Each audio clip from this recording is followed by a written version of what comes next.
behind me. I'm going to pretend like I'm just looking straight ahead. But back that way, you can see there's fenced off military trucks and everything that apparently I unknowingly walked onto the military base. I thought this was just an abandoned runway, in all fairness. I thought it was abandoned. Turns out not so abandoned. Hello guys, and welcome back to the channel. I am walking on the side of the road, but it's not because I'm hitchhiking. Shubham is the hitchhiker, not me. I have a really fascinating adventure, something that I want to show you guys. I'm driving out on the western side of Estonia, and you come around the bend, and the entrance into this area is absolutely beautiful. It's a huge abandoned mansion. Beautiful, isn't it? We'll get up closer, go take a look inside. I'll explain why.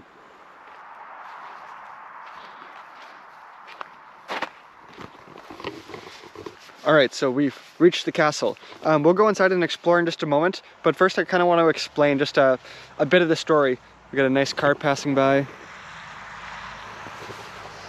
It's so quiet here that just like one small thing. You can hear the birds and everything. Anyway, so the story behind this castle is that basically there was like an old Prussian king in this area, and the son in like the end of the 1800s, 1890s or something, he went to Germany. He went to this really famous castle there, and while he was at the castle, he found the princess, and he fell in love with the princess, and he was trying to tell her, you know, come back to Estonia with me, come with me, come with me.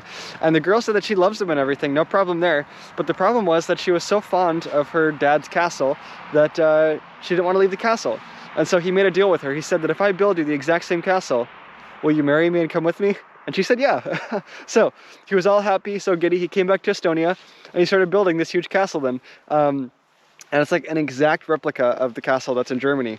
And so then, let's see, so this happened like 1890s. Over the next like, maybe like 10 years or something, that they got all the frame up, and then they were starting to do all the interior designing. And then they got a letter that the princess had died. Wah, wah. And so then the guy was very, very sad. The guy fell ill, and he ended up dying too. He was actually on a trip over to like St. Petersburg, which is only like, you know, maybe like from here, maybe like 4 hours by boat. But anyway, so he's in St. Petersburg, he died there, and he never actually stayed in the castle. So they brought his body back, and then they put his body, even though he was dead, inside the castle so he could sleep at least one night in his castle, and then they buried him with the rest of his family. So, and then the castle was basically kind of left to rot, and the people were really respectful of it because they all understood the royalty and they felt really bad about it. And so then it stayed pretty well preserved, even through like the Nazi time. That then the Nazis built an airstrip over here, and then during the Soviet time, then let's see, so then the Soviets came here and they started building fighter jet blockades, which we'll get to in just a second. And so then they wanted rocks from it, and they wanted to do some treasure hunting. And so these Soviets, and they came in here and they started ripping down the walls to use the rocks for building bunkers, and they raided all the treasury stuff. So it's pretty much just left to the shell now, but it's been preserved now to, you know, like, nobody touch it, just leave it the way it is. So let's go check out the inside.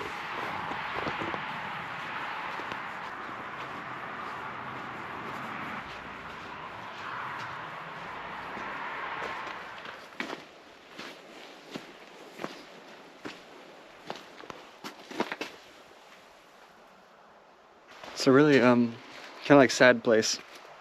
It's like a crushed dream. It's sad because it's such a beautiful building, and I really wish it would have been preserved. I wish the Soviets wouldn't have raided it. Anyway, so now we're gonna go over to the fighter jet runway, which is literally like 100 feet away. I don't know if it's closed off though, so I guess we'll see if we can actually go walk out onto the runway. Wait, that's some mud.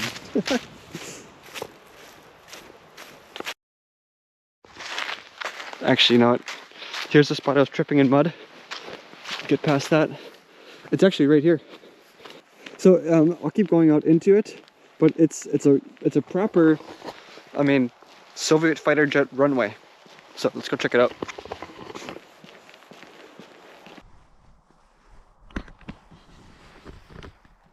It's so weird to walk on like an abandoned, empty fighter jet runway. It's like silent here. So now here we're coming up on the first of the two runways. It's really fascinating because obviously there's no reason why a tree should be there, you know, so it really just goes to show that the place, ever since the Soviets left in 1991, it was left abandoned. It's like 1990, I think they stopped using it. It was used for the interceptor fighter jets, the ones that would intercept, obviously. But and so ever since I left, it's not been in use. So it's just a big weedy runway that goes off into the distance. There's another one on the parallel, but I think there's also some bunkers up here, so we'll go see if we can go scout out the fighter jet bunkers. I just came off the side of the runway. I'm just walking down the entire thing. It's long. I forgot, it's a fighter jet runway. Of course it's going to be long. But in this part, off the side, it's been obvious that nobody's over here because it's still got all the tires and everything from the Soviet times. There's some buildings back there, but I have to walk through like the woods parts to get to it. So I'm gonna keep walking because I think there's some more over this way. But interesting.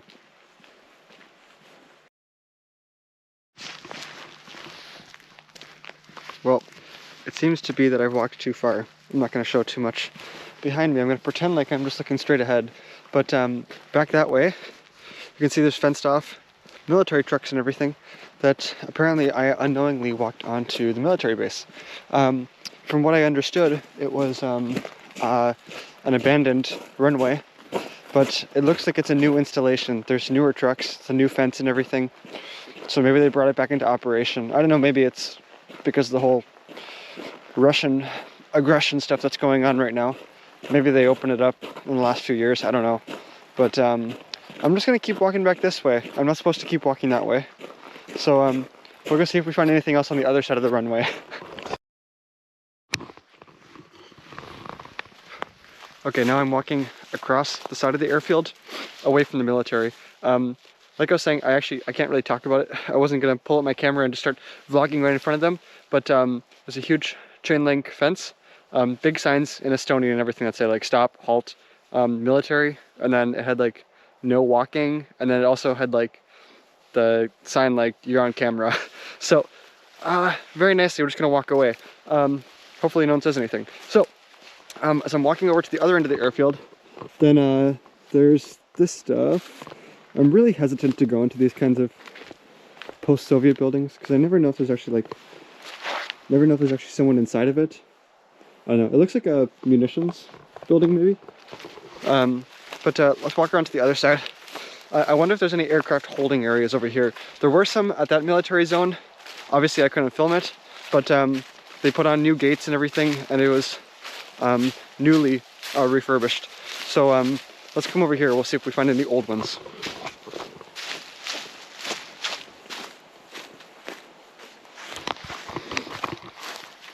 Okay, we've made it through the brush patch, and this is the other runway now. This one actually looks like a proper runway. That's been cleared out and everything.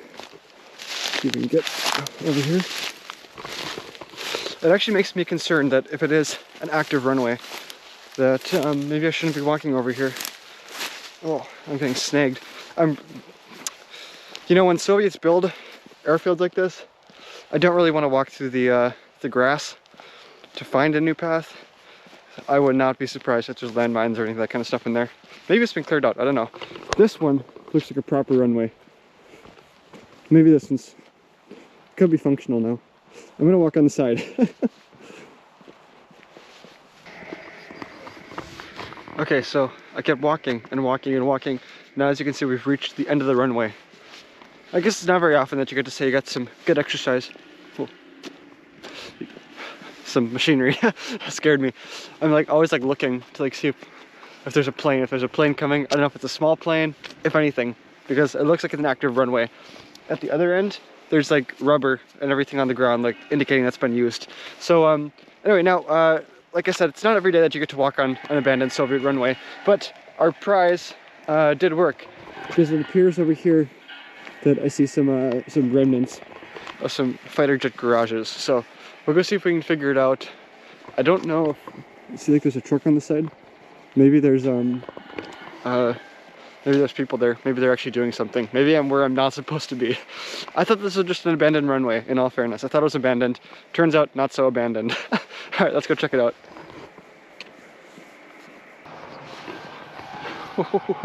We turn out to be lucky. Here's another one. Actually, another one. It's not just one. I see 1, 2, 3, 4, 5, 6, 7 of them. 7 of these bunkers in this area. Let's go see if we can look inside.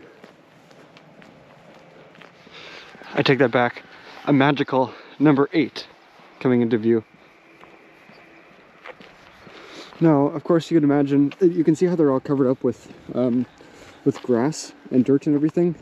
I mean, it's pretty obvious. I mean, if you see the runway, that you know there's going to be bunkers here, so it's kind of hidden. But of course, it used to be big sliding doors, and other than that, it looks pretty empty. I highly doubt that there would be any, remnants. Hello. Actually, here you can see this is where the doors would swing open.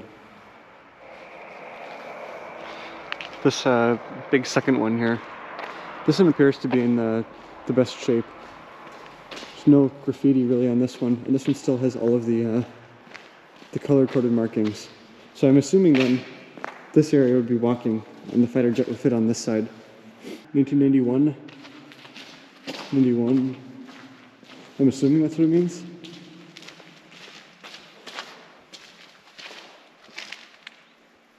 Obviously, this would be one of the original markings. This one's a good one, since this one's in really good shape. You can see what it used to be like. And surprisingly cleared out.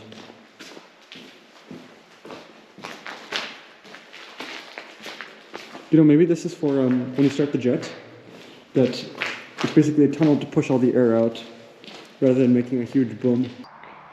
And as well with this fourth one, I'm going to climb on top actually, because I want to see the sunset. Sunset probably in 5 minutes or so. But this one you can see some people graffitied on it. Kiltse is the region here, the fighter jets. But like I said, this one you can actually also see the color scheme still here. Oh, this looks like bed springs. It looks like a torturous kind of playground. This this rope swing. I don't really want to play on this. It's like some really bad Soviet nightmare. Okay, let's go to the top.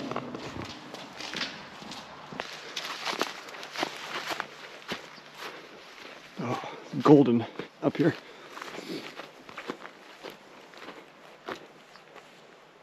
Yeah, and like I said, there's 4 more of them.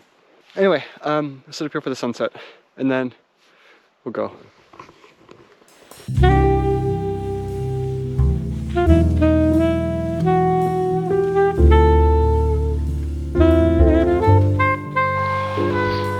Okay, time to come down now.